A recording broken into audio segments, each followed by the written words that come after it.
This episode is brought to you by ProMensal. I still see people that see me in the street and go, "You're the lady who talks about the gin and tonic. You changed my life." And people don't realize how much sugar is in tonic water, right? It's a lot of sugar. It's as much as a can of Coca-Cola.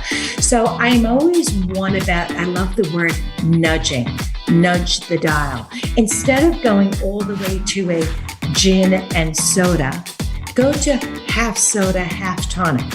Welcome to another episode of Thriving in Menopause, brought to you by Prevention Magazine. I'm Andrea Duval, the editor of Prevention, and today we're going to explore some radically good ways to stave off belly fat. I say that because we're joined by nutritionist Michelle Chevalier-Hedge, whose book is called Eat, Drink and Still Shrink. Welcome, Michelle. Thank you. Thank you for having me. I'm loving this topic and I can't wait to take a deep dive with you on it. The very idea of the book title sounds almost counterintuitive to a lot of the messages we hear out there.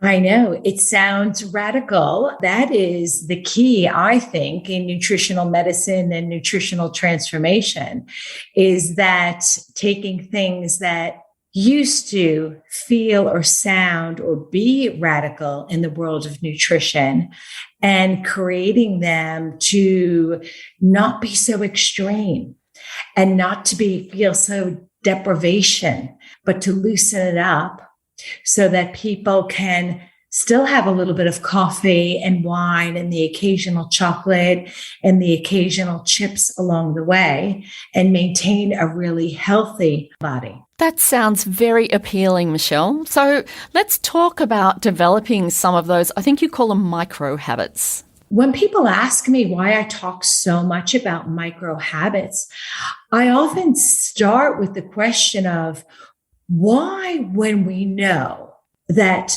things like sleep, nutrition, and exercise will lead to improved, greater well-being mentally, physically, and emotionally.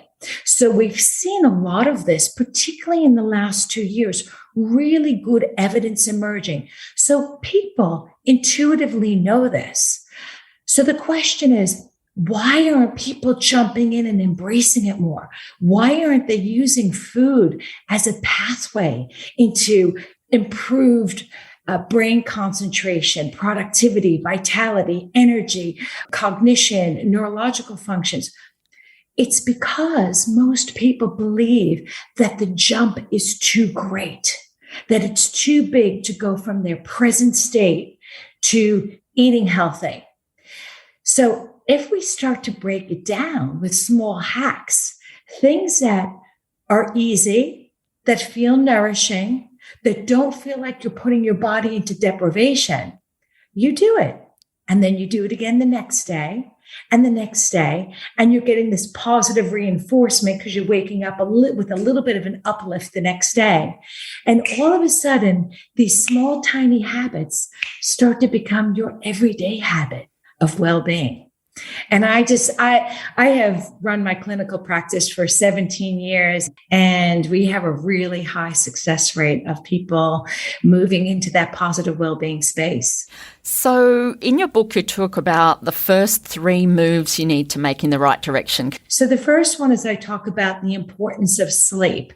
So when I'm talking about true well-being, I'm always talking about the pillars of nutrition, sleep, exercise, and stress hacking, because that really is fundamentally the basis of all of our well-being.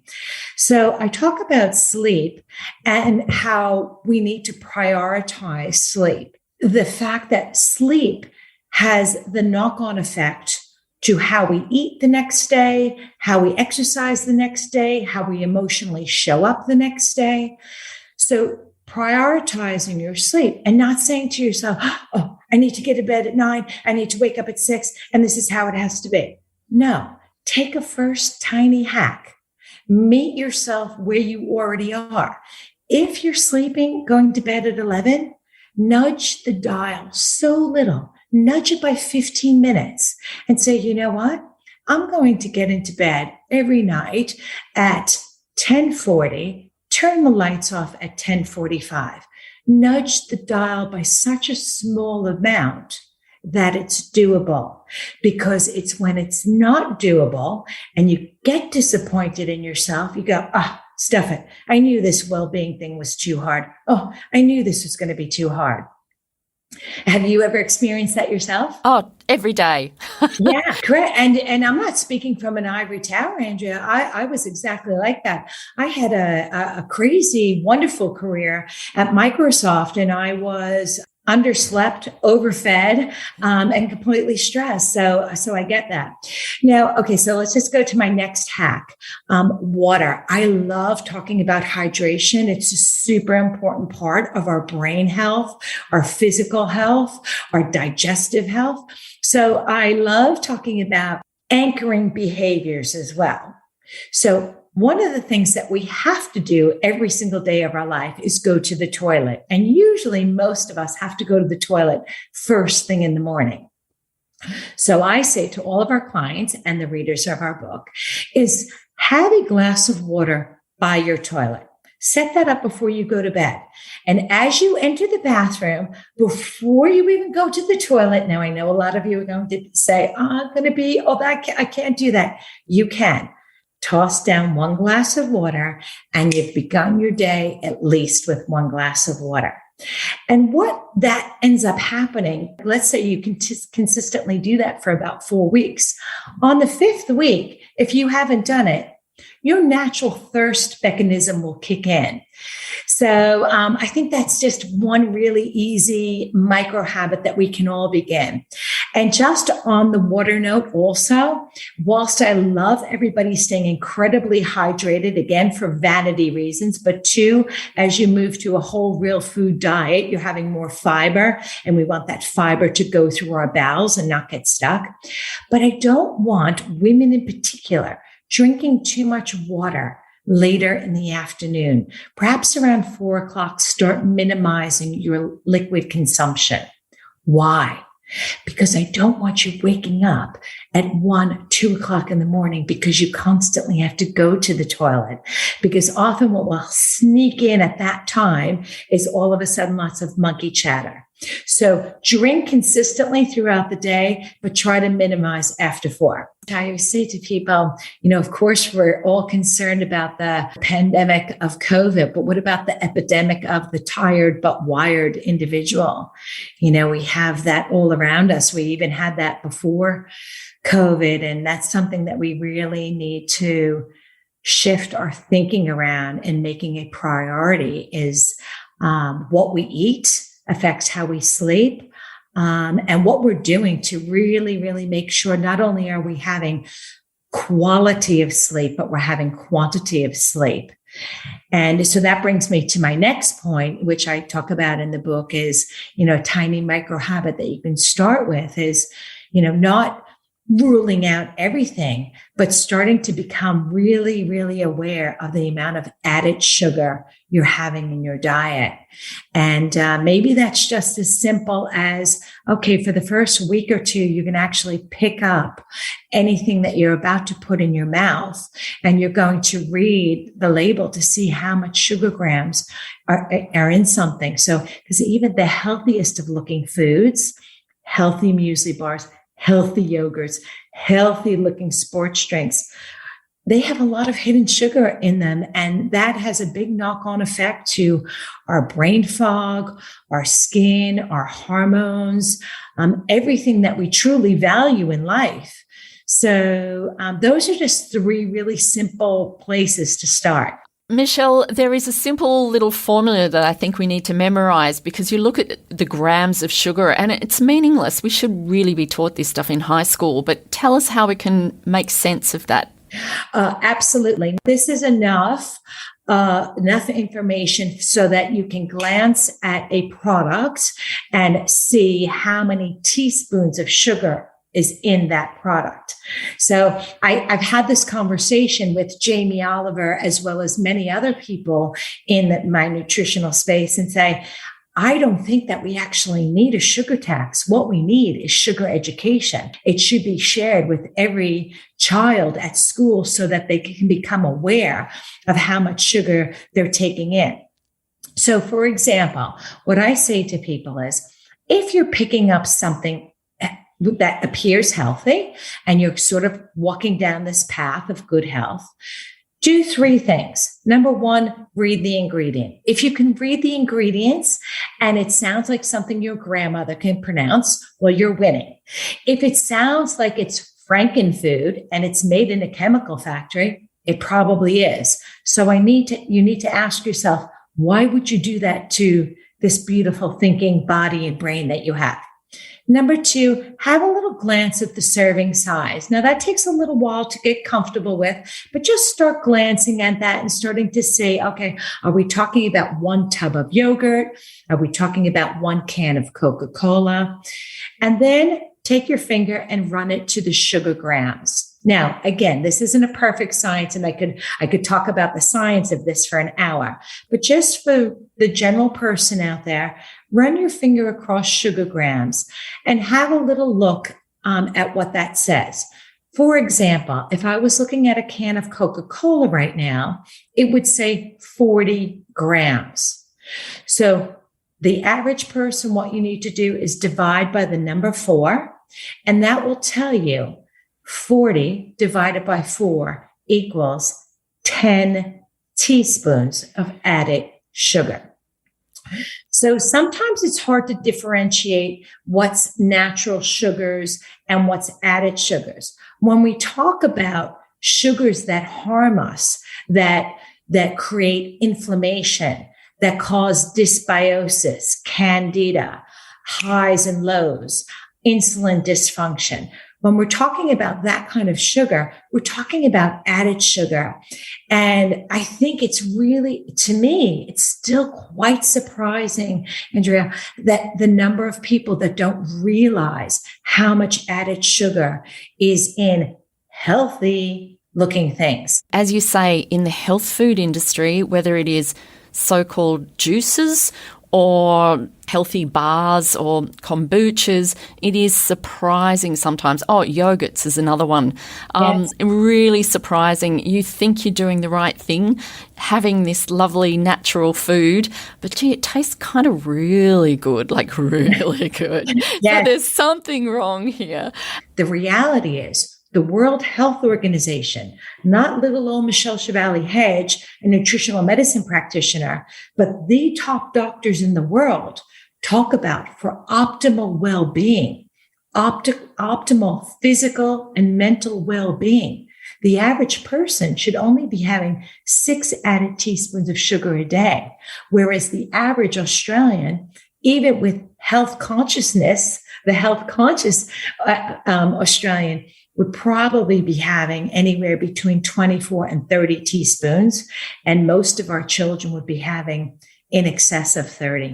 No wonder we have an epidemic of non-fatty liver disease, which is being driven from high sugar diets and processed foods. No wonder we have an epidemic of prediabetes, insulin resistance, hormonal issues, et cetera, gut dysbiosis. All of these things that are happening as a result of excess sugar and processed foods. Michelle, at the same time, I come back to the title of your book, Eat, Drink and Still Shrink, because one of the guilty pleasures for many women at midlife is that glass of wine or that gin and tonic when they get home from work.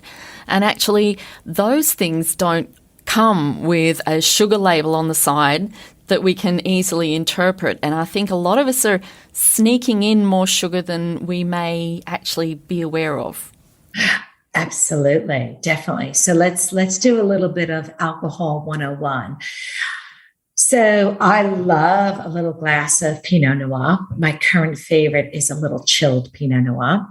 But I'm careful about the way that I consume that. And that's what I recommend to all of my clients, is that 1 glass of wine 4 nights a week isn't going to hurt you. A red wine might have a little bit more antioxidants.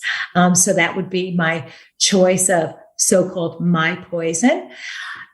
So let's just talk about alcoholic beverages and the high sugar content. Cocktails, a margarita, a daiquiri, a cosmopolitan, an Aperol spritz, incredibly loaded with sugar. Again, it depends on where it's made and how it's made, but most of them, a margarita can contain anywhere from 14 to 16 teaspoons of sugar. Espresso martini, same thing, really, really high sugar content. So let's go from your cocktails, then down to your champagne, and then down to your white wines, and then a little bit lower will be your red wines. Ideally, in a perfect world, if you were trying not to have any sugar consumption in your alcoholic beverage, it would be like a vodka and soda with a bit of lime in it and mint. Which is what you used to refer to, I love this, as vodka sonic. Yes, I still see people, Andrea, that see me in the street and they'll go, "You're the lady who talks about the gin and sonic. You've changed my life." And people don't realize how much sugar is in tonic water, right? It's a lot of sugar. It's as much as a can of Coca-Cola. So I'm always one about, I love the word nudging. Nudge the dial. Instead of going all the way to a gin and soda, go to half soda, half tonic. When you're reading recipes that you really love, like cookies and muffins or things like that, don't go 0 sugar, half the dose. Sit on that for a little while. Let your taste buds adjust. Start to connect your own personal dots as your diet gets cleaner. Oh, is my sleep better? Is my skin better? Is my vibrancy better? Am I able to communicate with people clearer? Am I more creative? Start to connect the dots on your own mental and physical well-being. And what happens, this wonderful thing, is it becomes almost addictive that you're like, hey, wow, I'm kind of feeling good about myself today. Or, wow, I haven't felt this way in a while. Is it because I'm sleeping better, or I'm making better choices, or I feel in control? And that is an amazing thing that happens, this nutritional transformation. Perimenopause can actually start in your 40s. Declining estrogen production during perimenopause brings on changes to menstrual cycles and often the onset of hot flushes, night sweats, mood swings, and sexual problems. Promensal Peri is specifically designed for perimenopausal women and can help relieve these common menopausal symptoms. Promensal Peri is available at leading pharmacies across Australia and offers a cost-effective treatment at under $1 a day. When things start to change, try Promensal Peri. Always read the label and follow the directions for use. Try to think about things that you already do in your day that you like, and then try to anchor a behavior that you want to move towards. So even as simple as, okay, you want to get into bed a little bit earlier, but you like watching TV at night. So maybe when you're watching TV at night, you get that little sleep window where you kind of go, oh, that's your sleep window telling you it's time to go to bed. So make a tiny habit going, okay, every time I hit that little nudge or that little spark in my body, I'm not going to even look up at the TV anymore. I'm going to go straight to bed. So I like people to start anchoring behaviors that they already do to things that they want to change. You also talk a lot about the fact that with the right foods, you can minimize some of the uncomfortable symptoms we face at menopause. Can you explain? Yes, because I really want to shift the thinking around menopause, and I want women to start embracing that this can be a really joyful time in your life, and it will be with the right positive frame of mind. So where do we start with that? We start with just come back to eating real whole food, unpackaged and unprocessed as often as possible. Because the things that we don't like with menopause is we don't like brain fog. We don't like disrupted sleep. We want more energy and we want to get happy. We want to bring back that happiness and that vitality and that spark, right? So those are all the things, like when we talk to menopausal women and even myself, how do we minimize those things with food? So let's just talk about the first one, like minimizing brain fog. Our brain productivity will come back, but as we're going through menopause, it does a little bit of bumping around and we start to get a little bit nervous. The easiest way to minimize or to try to improve brain fog and clarity and productivity and strategic thinking and creative thinking is by eating 3 meals a day, packed with clean protein, a little bit of smart carb, and a good quality fat. Now, if you're a woman that's getting the middle-age spread, right, and you want to be careful about your carbs, you don't necessarily have to have your smart carbs in the evening. But I don't want women to fear carbs. I want them to embrace a little bit of sweet potato and brown rice throughout the day, because I see so many women who are in brain fog because they are relying on their adrenals and they're relying on protein and fat to give them the brain fuel. Now, in some cases, people can shift their metabolism to become those types of fat burners and ketones and all of those things.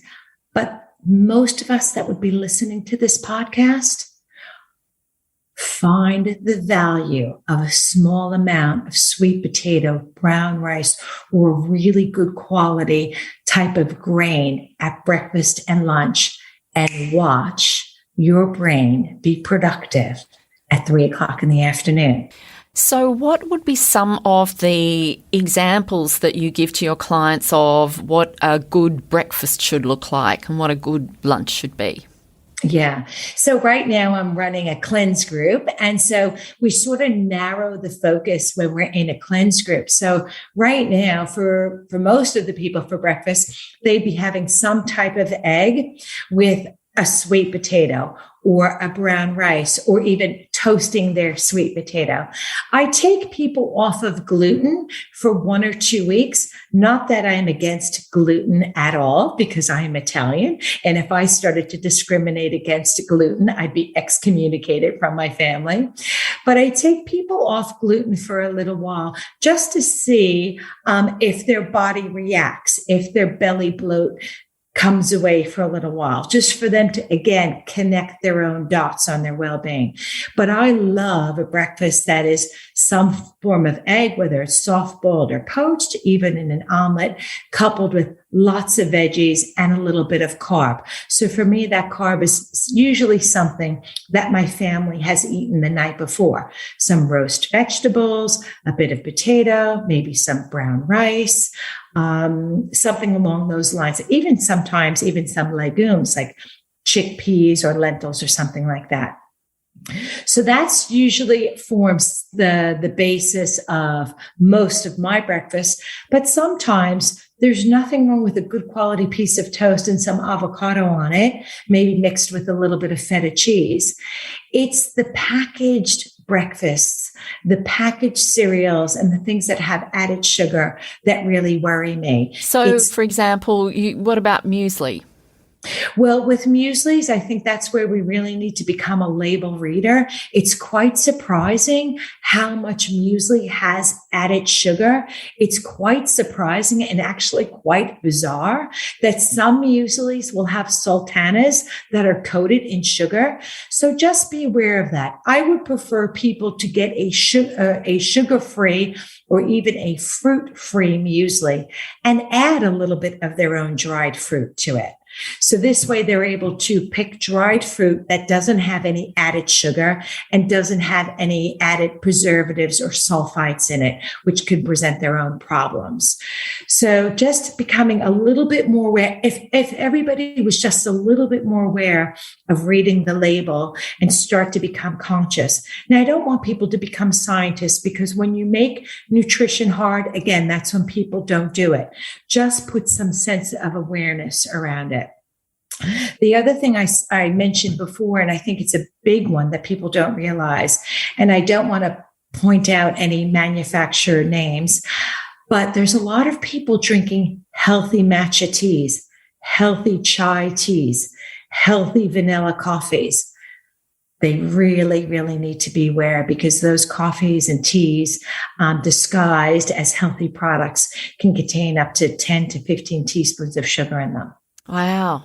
Yes, lots. Okay, well, let's move on then to some lunch suggestions from Michelle. What do you say? Great. So do you mind if we move directly to dinner? And I'll tell you why. So I'm going to skip lunch, but I'm going to come back to it. I'm going to talk about dinner, because dinner is usually the most well thought out meal of the day, right? If a lot of people don't plan their breakfast or plan their lunch, but we're often planning our dinner. And it really makes me curious, Andrea, because I ask people all the time, oh, so what do you do for a living? And whether it's a marketing manager, it's an editor, or they're great at sport, or I'm not doing anything right now. I'm being a really great mother. And I'll say, fantastic. It doesn't really matter what you're doing, but everything that we do well at or excel at has taken time and planning. And I get really curious when the most important thing in the world is our mental health and our physical health, how we don't take the time to plan for it. So I love the fact that most people plan for dinner, but I like people to start planning for breakfast and lunch as well. But let's talk about dinner. So again, most people listening to this podcast will be curious around perimenopause or menopause. Our metabolic state is slowing down. Sometimes our waistbands are expanding a bit. There perhaps might be a little bit more bloating. I like people to think about at night, where is your protein, even if you're a vegan or a vegetarian, and where is your light carbs, particularly in the form of vegetables, really meaning your leafy green vegetables or your brassica vegetables. So your broccoli, your cauliflower, your rocket, salads that are full of greens with some chopped fennel, some chopped celery for crunch. So nice salad, some broccoli with some olive oil on it, and a nice clean protein. If that's chicken, if that's fish, if that's grass-fed beef, if you're a vegan or a vegetarian, it could be chickpeas. And the most important part of moving to a real whole food diet is the lens gets a little bit smaller because you're not eating processed foods. So you have to make your taste buds dance. So start buying an abundance of spices. So you can have that same meal that I just talked about. Let's say it's Brussels sprouts and fish, and you can have it with Thai seasoning on the top. But 2 nights later, you might have Moroccan seasoning on the top, and you might cook the fish a different way. So I want people to start to get clever, because as you move to a real whole food way of life, it seems like it's getting a little bit narrow. But when you expand it with flavored olive oils and lots of spices, you all of a sudden extend your palate, make your taste buds dance, and therefore you will want to repeat it. So what I say about dinner is I always say, make sure you double the recipe, right? Double it, perhaps even triple it. So I always double it because I like to use my dinner for my meal the next day. For lunch. Do you, Andrea? For lunch the next day. Yeah. Yes, Just bring it in a box. No one is ever going to cook as clean as we do in our own home. And also, as we know, eating out can be quite expensive. So I like people to keep it simple. Whilst my business, which is A Healthy View, we have thousands of free recipes everywhere on our socials and on our website. I always say to people, you don't always have to follow a recipe. Just think about a protein, some spices, and some yummy vegetables, some olive oil and lemon to make the dressing or to marinate it in, and keep your life simple. It's amazing how tasty things can be. And when they're simplified, again, you start to step towards this wellness because it's not labor intensive. It's not expensive. It's not boring. It's all of these things that add up to go, hey, that was pretty good, pretty easy for me to make, didn't cost that much, and gee, I'm going to be able to have this for lunch tomorrow. Win, win, win. Great. So now we've got dinner and lunch sorted, and our bank balance says thank you. Exactly. So one of the things, Andrea, that I'll hone in a little bit more on is, of course, weight. I don't always like to talk about weight because weight is not a true measurement of well-being. It is a measurement of gravity. I will remind everybody listening to this, it is a measurement of gravity. It does not measure your good heart, your purpose, your life force, right? Because true well-being is really about that vitality, that spark, being able to show up at night and communicate with your family and your loved ones. Like, that's a true sense of well-being. But I'll take a moment and talk about weight. So with dinner, I very rarely advocate for people to be having a massive amount of carbohydrates with dinner. We don't need those carbs unless we're studying, unless we're running a marathon, unless we're planning to dance on tables, right? And we should be winding down. We don't need that excessive fuel on board. So just be making sure that your dinner is light. If you're cooking sweet potatoes, pasta, and rice and everything for the rest of the family, fantastic. Take those sweet potatoes, that brown rice, or whatever that carb is that you may have made for your family, and use it in your breakfast and use it in your lunch the next day. Michelle, we're running out of time, but yet again, you have served up so many delicious, healthy, smart ideas. Thank you so much for joining us today. Oh, thank you very much for having me. So thanks to you listeners for spending time with us today. That's all for this episode. I'm Andrea Duval, and this podcast was brought to you by Prevention Magazine. If you like what you hear, why not pick up a copy of Prevention for more great tips about thriving at midlife? And if you've enjoyed this episode, please subscribe to our podcast. Look forward to you joining us again next time.